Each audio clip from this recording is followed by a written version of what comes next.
What's up guys, Jay Joseph here, and today we have a very special shoe review. This shoe is actually coming completely from left field, and the only reason why I'm checking out this specific shoe is because one, they jumped out to me, and it's gonna look very different for you guys when you actually see the shoe, because you're gonna be like, what? This specific colorway jumped out to you? Yes, I've never skated a shoe from this company before, and I want to see, is this company worth skating, and is this company legitimate for skateboarding? There's been a lot of skaters going to this company. There's been a lot of pros going to this company. This is the New Balance Numeric 379.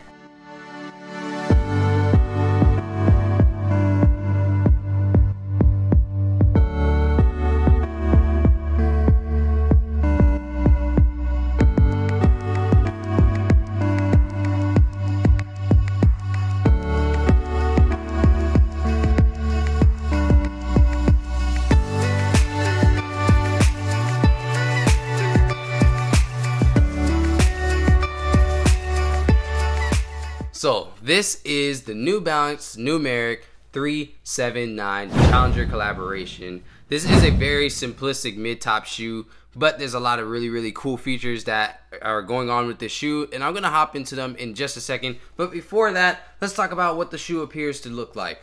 So with this specific model, we have a suede toe cap going around to the side panel with the leather end for New Balance, going around to the heel counter, which on this specific model is made of suede here on this L shape that I'm touching, and then above it made of mesh, and both of those features go all the way around past the heel tab, which of course is made of a textile material, coming back around, and that suede still here and mesh still up top here, going back to a completely suede upper.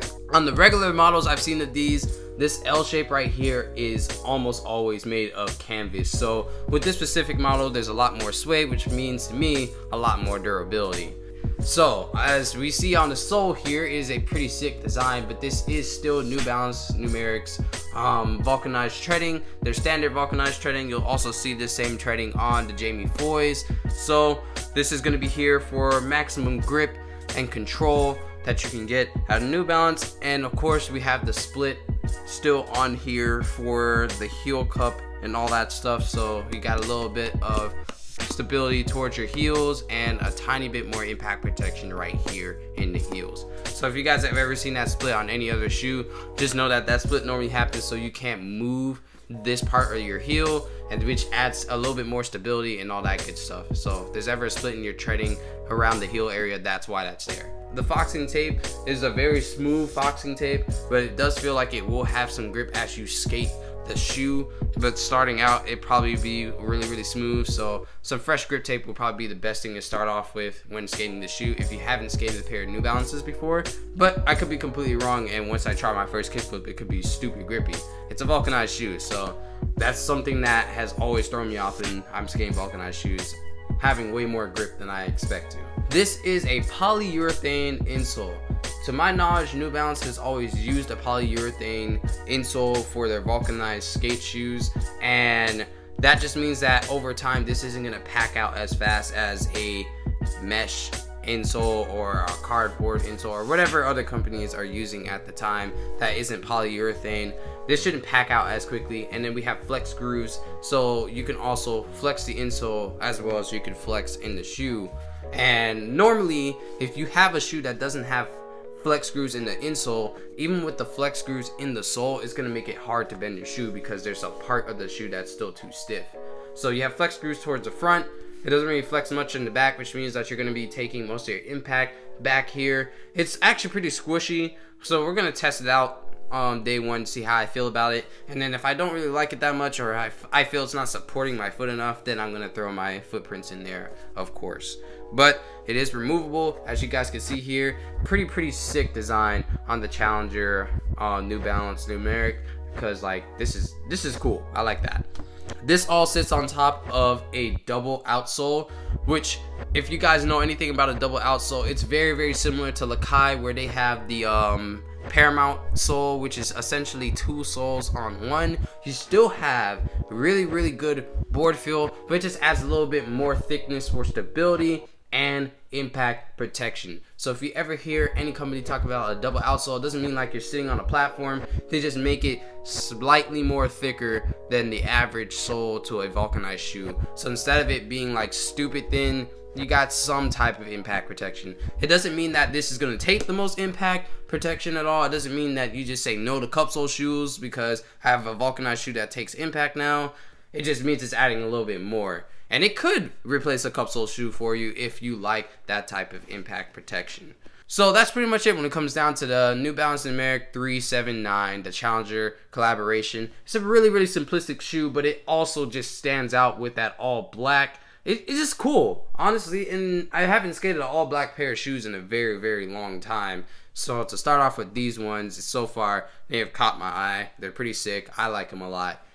Now, before I end this video, I wanted to talk about some quick facts on New Balance Numeric, because I know for a lot of people, because I was confused about it at first, we don't understand what the numbers mean.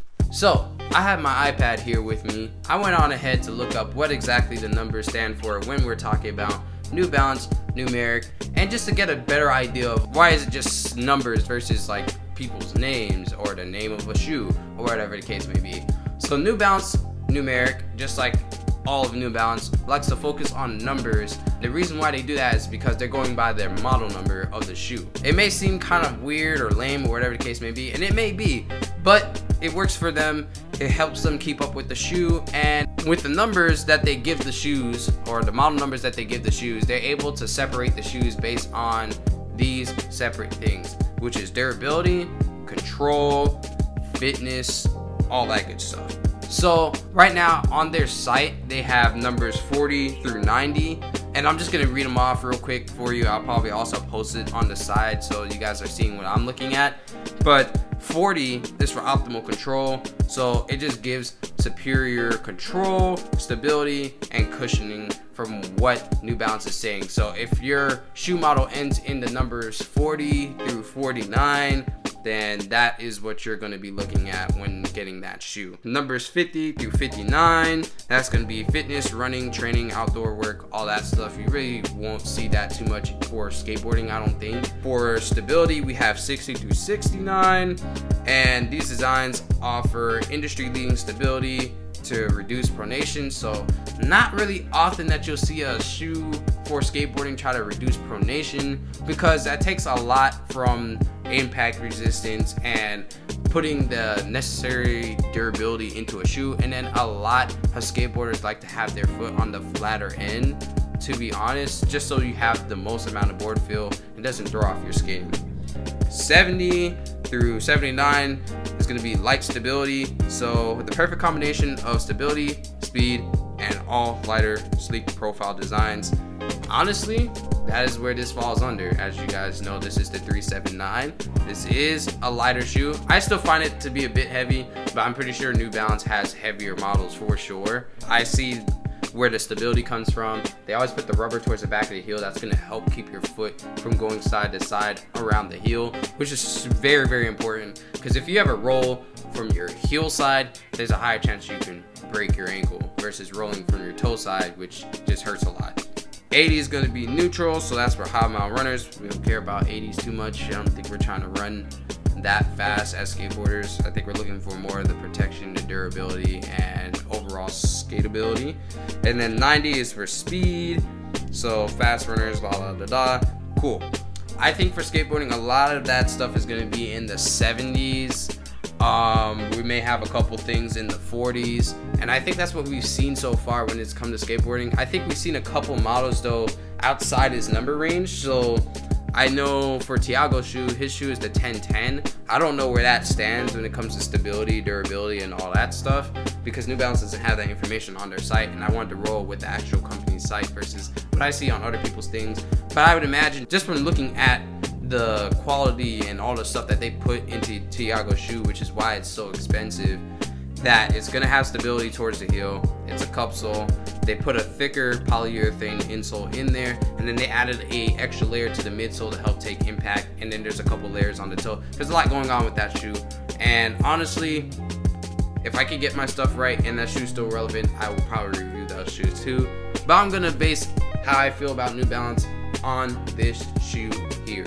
Not saying that, oh, this shoe does bad, I'm gonna completely hate the company. Basically, I'm giving New Balance my complete 100% first try opinion on wearing their shoes, because this is the very first New Balance I would ever be putting on, period.